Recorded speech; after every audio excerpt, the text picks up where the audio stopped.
নিম্নচাপে সকাল থেকেই ভারী বৃষ্টি শুরু দক্ষিণবঙ্গে। টানা 48 ঘন্টার সতর্ক বার্তা। আজকের আবহাওয়ার খবর।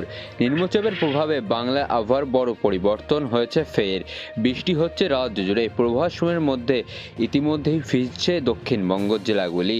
আবহাওয়া দপ্তর বলছে আজও একই রকম থাকবে পরিস্থিতি। তুমুল ঝড় বৃষ্টি চলবে দক্ষিণবঙ্গের জেলায় জেলায়।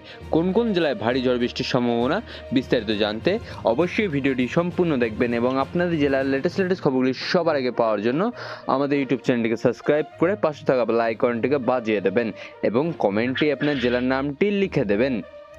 একাধিক জেলায় রয়েছে ভারী বৃষ্টির কড়া সতর্কতা। কোথাও কেমন থাকবে আবহাওয়া, বাইরে বেরোনোর আগে দেখে নিন আবহাওয়া। দক্ষিণবঙ্গে আবহাওয়ার খবর। নিম্নচাপের প্রভাবে দক্ষিণবঙ্গের একাধিক জেলায় ভারী থেকে অতি ভারী বৃষ্টির সম্ভাবনা রয়েছে। দিনভর বিক্ষিপ্তভাবে একাধিক জেলায় ভারী থেকে অতি ভারী বৃষ্টির সম্ভাবনা। পূর্বাভাস অনুযায়ী আজ ভারী বর্ষণ হবে পুরুলিয়া, বাঁকুড়া, ঝাড়গ্রাম, পশ্চিম মেদিনীপুর, পশ্চিম বর্ধমান ও বীরভূম সহ একাধিক জেলায় বজ্রবিদ্যুৎ সহ ঝড়ের সম্ভাবনাও রয়েছে। বৃষ্টির পাশাপাশি এদিন একাধিক জেলায় ঘন্টায় 30 থেকে 50 কিলোমিটার পর্যন্ত দমকা হাওয়ার সম্ভাবনাও রয়েছে। 14 তারিখ অবধি হলুদ সতর্ক বার্তা রয়েছে দক্ষিণবঙ্গের জেলায় জেলায়। শহর কলকাতাতেও ঝোড়ো হাওয়ার সঙ্গে বিক্ষিপ্ত হালকা থেকে মাঝারি বৃষ্টি, কখনো আবার ভারী বৃষ্টির পূর্বাভাস থাকছে। আগামীকাল 15 আগস্ট পুরুলিয়া, পশ্চিম বর্ধমান ও বীরভূমে ভারী বৃষ্টি হবে। সঙ্গে দক্ষিণবঙ্গের একাধিক জেলায় 30 থেকে 40 কিলোমিটার বেগে ঝোড়ো হাওয়া বইতে পারে। রবিবার থেকে বৃষ্টির দাপট কমবে দক্ষিণবঙ্গে, তবে 18 আগস্ট হালকা থেকে মাঝারি বৃষ্টি হতে পারে প্রায় সব জেলাতেই। এক নজরে উত্তরবঙ্গের আবহাওয়া। আজও দুর্যোগপূর্ণ আবহাওয়া থাকতে পারে উত্তরবঙ্গে। বাকি জেলাগুলিতে বিক্ষিপ্তভাবে বজ্রবিদ্যুৎ সহ হালকা থেকে মাঝারি বৃষ্টির সম্ভাবনা। একাধিক জেলায় ভারী বর্ষণের সম্ভাবনা। দার্জিলিং, জলপাইগুড়ি, কালিম্পং, আলিপুরদুয়ার ও কোচবিহার সহ উত্তরবঙ্গের জেলাগুলিতে ভারী বৃষ্টি হতে পারে।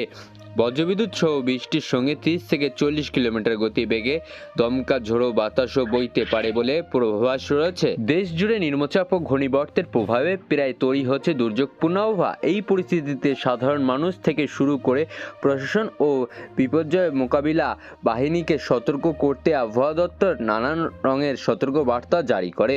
মূলত বাতাসের গতিবেগ, বৃষ্টির পরিমাণ এবং বজ্রপাতের ওপর ভিত্তি করে তৈরি হয় এই নাউকাস্ট ও তৎক্ষণিক এবং ফোরকাস্ট বা আগাম পূর্বাভাস।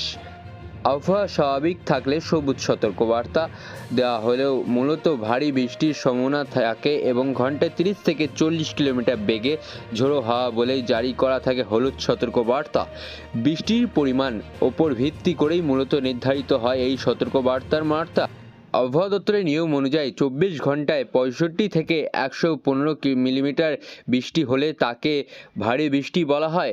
তবে বৃষ্টির পরিমাণ বেড়ে 115 থেকে 204 মিলিমিটার মধ্যে পৌঁছালে এবং বাতাসে গতিবেগ বাড়লে কমলা সতর্কতা জারি করা হয়। অন্যদিকে এদিন 204 মিলিমিটার বৃষ্টিপাত রেকর্ড করা হয়েছে। অতি তীব্র গতিতে দমকা হাওয়া এবং ঘন ঘন বজ্রপাতের আশঙ্কা থাকলে জারি করা হবে লাল সতর্কবার্তা, যা প্রবল দুর্যোগ বা অতি ভারী বর্ষণের সঙ্গে